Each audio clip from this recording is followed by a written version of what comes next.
يا من يرى يا من يرى waxaa la sheegaa in ay dhacday xilligii uu khaliifada hayay Umar ibn Khattab Allah ka raali noqday qiso cajiib ah nin kamid ahaa ansaartii ayaa maalin maalmaha kamid ah wuxuu soo dukaday salaadii cishaha ahayd markii uu ka soo baxay masjidka hal mar ayaa la waayay ninkii wuxuu dukaday salaadii cishaha reerkiisa kuma uusan laaban waxa u timid Umar ibn Khattab xaaskii ninkii la waayay oo ku tiri amiirkii mu'miniinta ninkaygii ama zawjkaygii waan waayay oo inooma soo laabanin in muddo ah waan sugayay oo inaguma soo noqon Umar ibn Khattab wuxuu ku yiri ordo gurigaagii ku laabo oo in muddo ah hadii uu ninkaygii kugu soo laaban waayo igu soo laabo qofkii dumarka ahayd way ku soo laabatay Umar ibn Khattab oo waxay tiri amiirkii mu'miniinta ninkaygii ilaa ay hadda ma soo laabanin Umar ibn Khattab wuxuu xaaladii ninkeedii ka wareystay dadkii reerkeedii ahaa oo waxa loo sheegay in ninkii la la'san yahay ilaa ay hadda Umar ibn Khattab wuxuu ku yiri ordo ku laabo gurigaagii ama aqalkaagii oo waxa tirsataa in muddo ah oo 4 sano ah haddii uu 4 sano gudaheed oo ninkaagii ama zawjkaagii kugu soo laaban waayo markaasi adiga ayaa go'aanka iska leh qofkii dumarka ahayd waxa ay sugtay 4 sano waxa ay go'aansatay in ay guursato nin kale ama zawj kale muddadii kadib waxa soo laabtay ninkeedii hore wuxuu yimid gurigii oo ku yiri maxaa dhacay oo waa maxay ninkaani waxay tiri xaaskiisii hore adigu waad iska baxday oo caruurtii aniga waa ila dayacday oo cid aad nagu ogeed ma jirto haddana markaa timid waxaad leedahay oo waa maxay ninkaani markaasi waxa isqabsaday ninkii iyo naagtiisii hore markaasi waxay u yimaadeen amiirkii mu'miniinta Umar ibn Khattab Allah ka raali noqday Umar wuxuu ku yiri oo midkiini walba muddo ayuu ka maqnaanayaa xaaskiisa oo muddo kadib ayuu ku soo laabanayaa oo dhahayaa xaaskaygii markaasuu ninkii ku yiri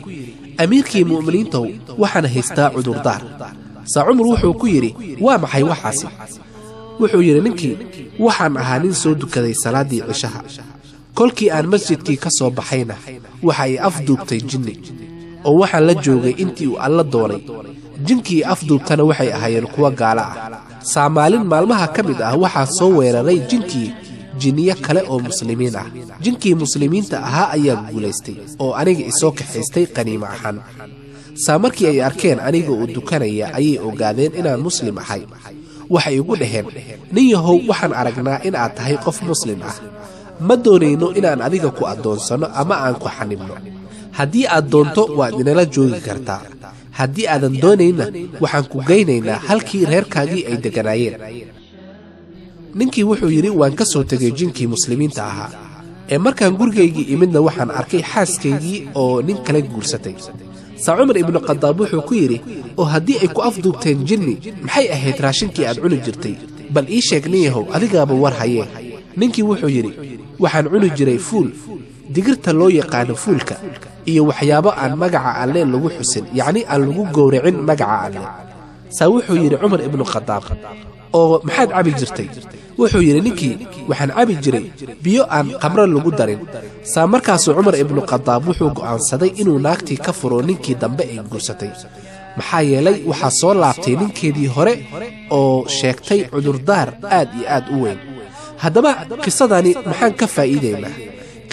waxaan ka faa'iideynaa suubanaheeni Muhammad sallallahu alayhi wasallam run sheegaha aan laga run sheega badnayn wuxuu inoo sheegay inaan ducada galabtii iyo subaxdii markay cadceedu soo baxdo iyo markay galabta dhacdo inaan akhrisano maxaa yeelay habeenkii xitaa markaan seexanayno inaan albaabka markaan xirayno ku xirno magaca Allah bismillaah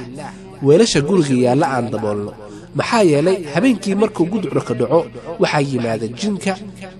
jinkana ma awoodo albaab xiran inuu furo